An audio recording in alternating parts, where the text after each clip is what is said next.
കേരളമൊട്ടാകെ വിലക്കുറവിന്റെ വിസ്മയം തീർത്ത് കിലോ ബസാർ ഇനി വടക്കാഞ്ചേരിയിലും. വീട് പണിയുന്നവർക്കിനി ആശ്വസിക്കാം. ക്വാളിറ്റി ചെക്ക് കഴിഞ്ഞ ബ്രാൻഡഡ് ബാത്റൂം ഫിറ്റിംഗ്സും കിച്ചൺ ഫിറ്റിംഗ്സും മാർക്കറ്റിൽ കിട്ടുന്നതിലും പകുതി വിലയിൽ. Kilo Bazaar Vadakkanchery, near block office Akamala. Contact 9037921329. Vadakkanchery പത്താങ്കല്ലിന് സമീപം പാതയോരത്തിൽ തുറന്ന കിണർ മരണക്കെണിയാകുന്നു. യാതൊരു സുരക്ഷാ സംവിധാനങ്ങളുമില്ലാതെ കിടക്കുന്ന കിണർ കാൽനട യാത്രക്കാർക്കും വാഹനയാത്രക്കാർക്കും ഒരുപോലെ അപകട സാധ്യത ഉയർത്തുകയാണ്. കഴിഞ്ഞ ദിവസം കിണറ്റിൽ വീണ തെരുവുനായിയെ നാട്ടുകാർ ചേർന്നാണ് രക്ഷപ്പെടുത്തിയത്.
കൊടുങ്ങല്ലൂർ ഷൊർണൂർ സംസ്ഥാന പാതയോരത്താണ് മരണക്കെണിയായി തുറന്ന കിണർ. വടക്കാഞ്ചേരി കരുതക്കാട് പള്ളിക്ക് സമീപമാണ് യാത്രക്കാരുടെ ജീവന് ഭീഷണിയായി 20 അടിയോളം ആഴമുള്ള കിണർ സ്ഥിതി ചെയ്യുന്നത്. പാതയോരത്തെ കാടുകൾ വെട്ടിത്തെളിച്ചപ്പോഴാണ് പുറമ്പോക്ക് ഭൂമിയിൽ ഈ അപകടക്കെണി നാട്ടുകാരുടെ ശ്രദ്ധയിൽപ്പെട്ടത്.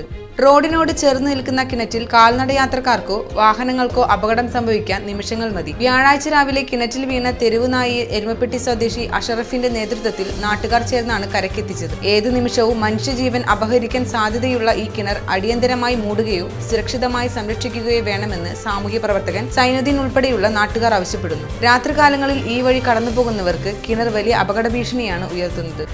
നമ്മളിപ്പോൾ നിൽക്കുന്നത് ഷൊർണൂർ കൊടുങ്ങല്ലൂർ സംസ്ഥാന പാതയുടെ അടുത്തുള്ള പത്താങ്കൽ എന്ന പ്രദേശത്താണ്.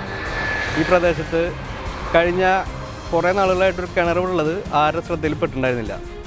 നമ്മളൊരു പരാതി കൊടുക്കുന്നതിൻ്റെ അടിസ്ഥാനത്തിൽ PWD ഈ സൈഡിലെ വഴി റെഡിയാക്കുകയും അതിനോടനുബന്ധിച്ച് കിണർ കാണുകയും ചെയ്തു. ഇന്ന് രാവിലെ അതിനകത്തേക്ക് ഒരു പട്ടി വീഴുകയും പട്ടിയെ രക്ഷിക്കാൻ നമ്മൾ ഫയർഫോഴ്സിനെ ബന്ധപ്പെടുകയുണ്ടായി. അപ്പോൾ അവർ വരാതെ അവർ വേറൊരു നമ്പർ തന്നു നമ്മൾ എരുമപ്പെട്ടിയിൽ നിന്ന് ഒരാളെ കൊണ്ടുവരികയും അയാളാണ് ആ പട്ടിയെ രക്ഷപ്പെടുത്തിയത്. അപ്പോൾ ഈ കിണർ ഉപയോഗശൂന്യമായൊരു കിണറാണ്. അപ്പോൾ ഇത് എത്രയും പെട്ടെന്ന് ഒന്നുകിൽ അത് മൂടിക്കളയുക അല്ലെങ്കിൽ അതിന് വേണ്ട ബന്ധസ്ഥ ഇവിടെ ചെയ്യണമെന്നാണ് നമുക്കിവിടെ പറയാനുള്ളത്. ഇനി ഒരുപാട് വാഹനങ്ങളൊക്കെ വരുന്ന വഴിയായതുകൊണ്ട്